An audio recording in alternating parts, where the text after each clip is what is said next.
ಹೃದಯದ ಧನ್ಯವಾದಗಳು. ಈ ನಾಡಿನ ಅಪರೂಪದ ರಾಜಕಾರಣಿ, ನಮ್ಮೆಲ್ಲರ ನೆಚ್ಚಿನ ಬಡವರ ಬಂಧು ಶ್ರೀಯುತ ಸಿದ್ದರಾಮಯ್ಯನವರಿಗೆ ಹಾಗೂ ಹೋಗಿದ್ವಿ. ಎಲ್ಲೋ ಅಂದ್ರೂ ಒಂದೇ ಮಾತು ಹೇಳ್ತಾರದು, ಇಲ್ಲ ಸರ್ ಮೇಟಿ ಅವ್ರು ತುಂಬಾ ಕೆಲಸ ಮಾಡಿದ್ದಾರೆ, ಇಲ್ಲಿ ಅವ್ರಿಗೇನೋ ಮತ ಕೊಡೋದು. ಹೋದ ಸದ್ಯದಲ್ಲಿ ಕಡಿಮೆ ಅಂತರದಲ್ಲಿ ಅವ್ರು ಗೆದ್ದಿದ್ರು. ಈ ಬಾರಿ ಕನಿಷ್ಠ 30,000-35,000 ಅಂತರದಲ್ಲಿ ಗೆಲ್ತಾರಂತ ಎಲ್ಲರೂ ಜನ ಹೇಳ್ತಾರೆ. ದಯಮಾಡಿ ನಿಮ್ಮಲ್ಲಿ ಸರ್ಕಾರ ನಮ್ದಿದೆ, ಹಕ್ಕು. ನೀವೇನು ಮತ ಕೊಡಬೇಕಾಗಿರೋದು ಅದಕ್ಕಿಂತ ಜೊತೆ ಇವ್ರ ಹಕ್ಕು, ಇವ್ರ ತಂದೆಯವ್ರ ಹಕ್ಕಿದ್ದು. ತಾವು ಮೇಟಿ ಅವ್ರನ್ನ ಆಯ್ಕೆ ಮಾಡಿದ್ರು, 5 ವರ್ಷಕ್ಕಂತ ತಾವು ಆಯ್ಕೆ ಮಾಡಿದ್ರು. ಮಧ್ಯದಲ್ಲಿ ನಮಗೆಲ್ಲ ಬಿಟ್ಟೋಗ್ತಂತ ನಾವು ಯಾರೂ ನಿರೀಕ್ಷೆ ಇಟ್ಟಿಲ್ಲ. ಆ ಹಕ್ಕನ್ನು ಅವ್ನ ಮಗನಿಗೆ ಕೊಡಬೇಕು. ಇನ್ನೂ 2 ವರ್ಷ ಸರ್ಕಾರ ಇದೆ, ಇನ್ನೂ ಒಳ್ಳೆ ಅಭಿವೃದ್ಧಿ ಕೆಲಸ ಮಾಡೋಕ್ಕೆ ಸಾಧ್ಯ ಆಗಿದೆ. ನಮ್ಮ ನಾಯಕರಾದಂಥ ಸಿದ್ದರಾಮಯ್ಯ ಅವರು 28ವರೆಗೂ ಮುಖ್ಯಮಂತ್ರಿ ಆಗ್ತಾರೆ. 28 ಆದಮೇಲೆ ಜನ ಸುಲಭವಾಗಿ ಅವ್ರು ಬಿಡಲ್ಲ. ಮುಂದೇನೂ ಅವ್ರು ಮುಖ್ಯಮಂತ್ರಿ ಆದರೆ ಆಶ್ಚರ್ಯ ಇಲ್ಲ, ಮುಂದೇನೂ ಮುಖ್ಯಮಂತ್ರಿ ಆದರೆ ಆಶ್ಚರ್ಯ.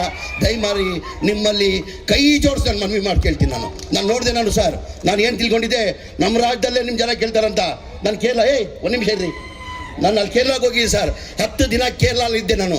ಕೇರಳದಲ್ಲಿ ಎಲ್ಲೋಗಿ ಕೊಚ್ಚಿ ಎಲ್ಲೋದ್ರು ಸಿದ್ದರಾಮಯ್ಯ, ಕೊಚ್ಚಿದಲ್ಲಿ ಹೋಗಿ ಸಿದ್ದರಾಮಯ್ಯ, ಟ್ವೇಂಡ್ರಮ್ ಹೋಗಿ ಸಿದ್ದರಾಮಯ್ಯ, ಕಾಸರಗೋಡು ಹೋಗಿ ಸಿದ್ದರಾಮಯ್ಯ, ಎಲ್ಲೋದ್ರು ಸಿದ್ದರಾಮಯ್ಯ ಅಂತಾರೆ. ಇವತ್ತು ಮಾಧ್ಯಮ ಸ್ನೇಹಿತರು ಕೇಳಿದ್ರು, ಸರ್ ಏನು ಸರ್ ಕುಮಾರಸ್ವಾಮಿ ಅವ್ರು ಹಿಂಗಂತಾರೆ ಅಂದರೆ, ಇಲ್ಲ ಸರ್ ಅವ್ರು ಭಾಳ ಹೊಟ್ಟೆ ಕಿಚ್ಚೇನಾಗಿದೆ ಅವರಿಗೆ.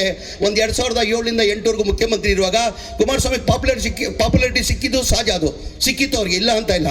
ಯಾವ್ದನ್ನ ರಾಜಕಾರಣಿ ಇಲ್ಲಿ ಪಾಪ್ಯುಲಾರಿಟಿ ಸಿಗ್ತದೆ, ಬರ್ತಾ ಡೌನ್ ಆಗ್ತದೆ. ನಮ್ಮ ಸಿದ್ದರಾಮಯ್ಯ ಸಾಹೇಬ್ರು ಹೆಂಗೆ ಹೇಳಿದ್ರೆ ಬರ್ತಾ ಪಾಪ್ಯುಲಾರಿಟಿ ಜಾಸ್ತಿ ಆಗ್ತದೆ. ನಮ್ಮ ರಾಜ್ಯ ಇಲ್ಲ, ಇಡೀ ದೇಶದಲ್ಲಿ ಎಲ್ಲ ಮನೆ ಸಿದ್ದರಾಮಯ್ಯ ಅವರಿಗೆ ಕೇಳ್ತಾರೆ.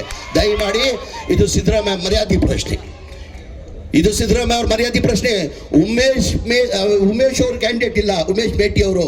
ನೀವೇನು ತಿಳ್ಕೊಳ್ಬೇಕು, ನಮ್ಮ ನಾಯಕರಾದಂಥ ಮುಖ್ಯಮಂತ್ರಿಗಳಾದಂಥ ಸಿದ್ದರಾಮಯ್ಯನೇ ಕ್ಯಾಂಡಿಡೇಟ್ ಅಂತ ತಿಳ್ಕೊಂಡು ತಾವು ಹೆಚ್ಚಿನ ಮತದಲ್ಲಿ ಅವ್ರು ಗೆಲ್ಸ್ಕೊಂಡು ಬರ್ಬೇಕಂತ ಕೈ ಜೋಡಿಸಿ ನನ್ನ ಮಾತನ್ನು ಕೇಳಿ ನನ್ನ ಮಾತು ಮುಗಿಸ್ತೀನಿ. ಜೈ ಹಿಂದ್, ಜೈ ಕರ್ನಾಟಕ, ಜೈ ಕಾಂಗ್ರೆಸ್.